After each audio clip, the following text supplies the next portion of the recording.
In a time when the ancient land of Egypt stretched beneath the blazing sun, where the mighty Nile flowed with life-giving waters and colossal pyramids reached toward the heavens, a celestial being emerged, one unlike any other. Her name was Ma'at, and her story is a tale that has captivated generations. Ma'at's birth was not of flesh or earth, nor was she summoned from the sky like other deities. She was the embodiment of an idea, an abstract, eternal truth, represented by a single delicate feather, the feather of truth. She came into being when the universe was still a swirling storm of chaos and formless void. Darkness reigned and nothing yet held meaning. In this primordial storm, the great sun god Ra, creator of all, sensed a desperate need for balance. In response, Ma'at emerged. She took the form of a radiant woman, bearing a single ostrich feather atop her head and powerful wings upon her back. She was not just a goddess, she was a cosmic force, truth, justice, and order incarnate. Her arrival was a turning point in the great saga of creation, signaling the end of chaos and the beginning of structure, morality, and balance. From the moment of her emergence, Ma'at's role was clear. She was the guardian of equilibrium, the weaver of the universe's threads, the silent force that held reality together. Where disorder threatened to swallow the world, Ma'at stood as a beacon, a lighthouse in a storm, guiding mortals and gods alike. In a pantheon filled with divine beings who embodied the sun, the moon, the sky, and death, Ma'at was unique. She did not represent a tangible element, but a sacred principle. Her presence was the standard by which all actions were measured, the North Star of morality and truth. The scales of justice bore her name, for it was her feather that was weighed against the hearts of the dead in the Hall of Judgment. To live by Ma'at was to live in harmony, with nature, with community, and with the gods. Her influence was not confined to temples and myths. Ma'at was woven into the laws, ethics, and governance of ancient Egypt. Pharaohs ruled not by might alone, but by claiming to uphold Ma'at, and her principles became the very foundation of Egyptian civilization. She was no passive goddess. Ma'at was an active force in every judgment, every moral decision, and every moment of truth.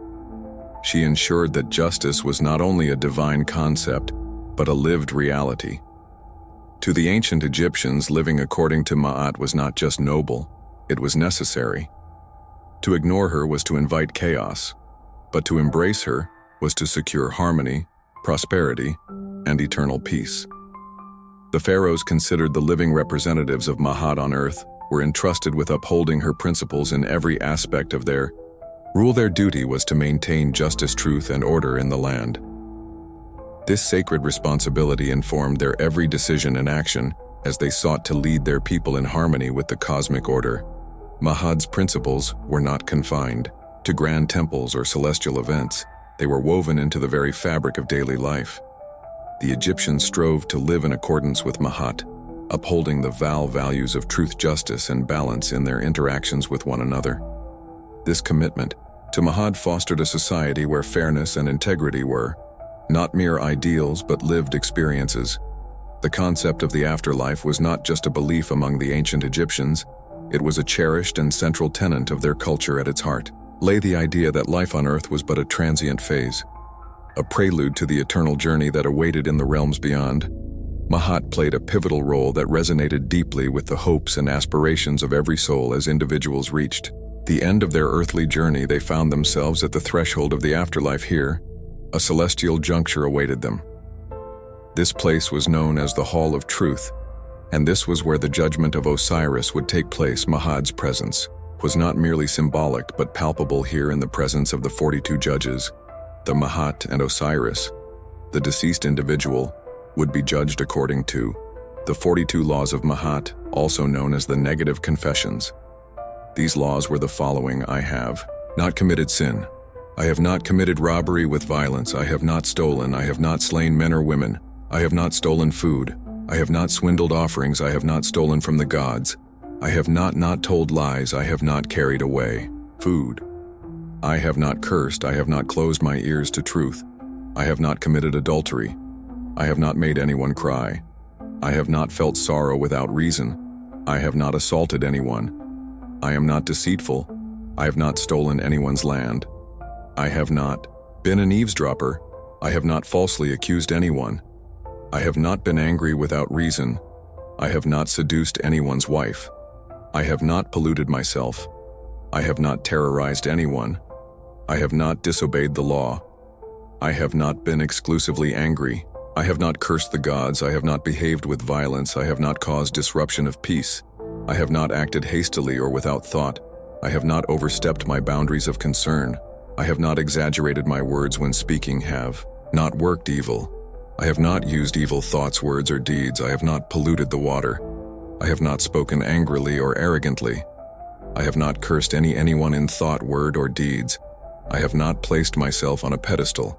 I have not stolen what belongs to the gods. I have not stolen from or disrespected the deceased. I have not taken food from a child. I have not acted with insolence, and I have not destroyed property belonging to the gods.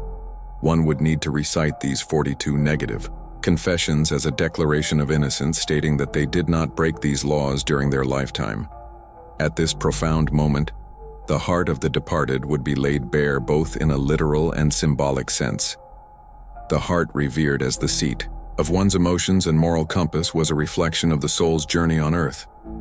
It was here that Mahad's principles of truth, justice, and balance would come to the forefront. The heart was meticulously measured against the ethereal feather of Mahat, an act known as the weighing of the heart. This celestial reckoning was more than a ritual. It was a moment of truth if the heart proved lighter than the feather of Mahat. It symbolized a life lived in accordance with her principles. It was a proof of a person's moral integrity and adherence to the cosmic order, an existence characterized by truth and justice. For those whose hearts passed this divine test, a grand reward awaited. Only after Osiris conferred with the 42 judges and the Eye, God of wisdom, if one was considered worthy and allowed to pass on through the hall, they would be granted passage to the afterlife, to a place known as the Field of Reeds. It was a realm that promised eternal peace, prosperity, and joy. Here they would find a paradise greeted by those loved ones who had gone before it was beyond their earthly dreams. A place where the cosmic balance they had upheld in life would continue to flourish. However, for those whose hearts were heavy with the weight of sins and transgressions, a fearsome fate awaited Amut, a creature with the head of a crocodile, the body of a lion, and the hindquarters of a hippopotamus, was the harbinger of this doom. The heart heavy with the deeds of a tainted life would be thrown to the floor and devoured by Amit, erasing the person's existence from the annals of eternity. Their soul would be condemned to oblivion, forever lost to the cosmic order. No one could escape this judgment. The king of the land would have to stand trial just as the lowest slave of the field would in death. They were all equal in this celestial drama. Mahad's role was clear and resolute. She was not just a symbol, but the ultimate arbiter of one's destiny, determining the course of eternity.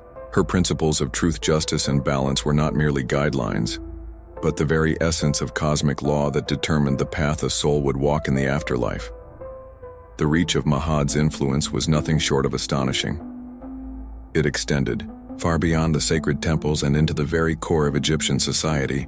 Her principles were not confined to the spiritual realm, they permeated every facet of daily life. The Egyptians believed that by adhering to the principles of Mahat, they could sow the seeds of prosperity and happiness in their lives. In ancient Egyptian culture, Mahat principles were the ethical backbone. Truth, justice, and balance became guiding stars for the people, leading them towards a life in harmony with the cosmic order. These principles weren't distant ideals. They were woven into the fabric of everyday life, shaping the moral compass by which individuals navigated their existence. Yet the story of Mahad wasn't just one of unbroken serenity. Challenges loomed on the horizon, embodied by Set, the god of chaos and disruption. Set was the very antithesis of Mahat, the relentless storm in the face of her calm. He symbolized the forces of disorder and turmoil, casting shadows over the cosmic order that Mahat so diligently maintained. This clash wasn't merely a physical battle. It was a war of moral principles. Set's actions posed a direct threat to Mahad's delicate equilibrium. The chaos he swayed threatened to unravel the cosmic fabric to plunge the universe back into the abyss of formlessness. This wasn't just a confrontation between deities. It was a battle for the very soul of the universe, where the principles of truth and justice stood firm against the forces of chaos. In the epic tale of Mahat, victory over chaos wasn't a distant dream. It was a triumphant reality among the most celebrated victories in Egyptian mythology. The battle between Horus and Set stood as a timeless testament to the enduring power of truth and justice. This clash was rooted in Horus's pursuit of justice and vengeance for the heinous murder of his father Osiris at the cruel hands of Set. It was more than a physical battle. It was a moral and cosmic showdown in this celestial struggle. The principles of Mahat, truth, justice, and balance, were the bedrock upon which Horus stood. Set, in contrast, represented the very forces of chaos and destruction that Mahat sought to quell. Set's chaotic actions threatened to disrupt the delicate equilibrium that Mahat tirelessly maintained. The outcome of this battle held significance beyond the victory of one god over another. It symbolized the triumph of Mahat over chaos.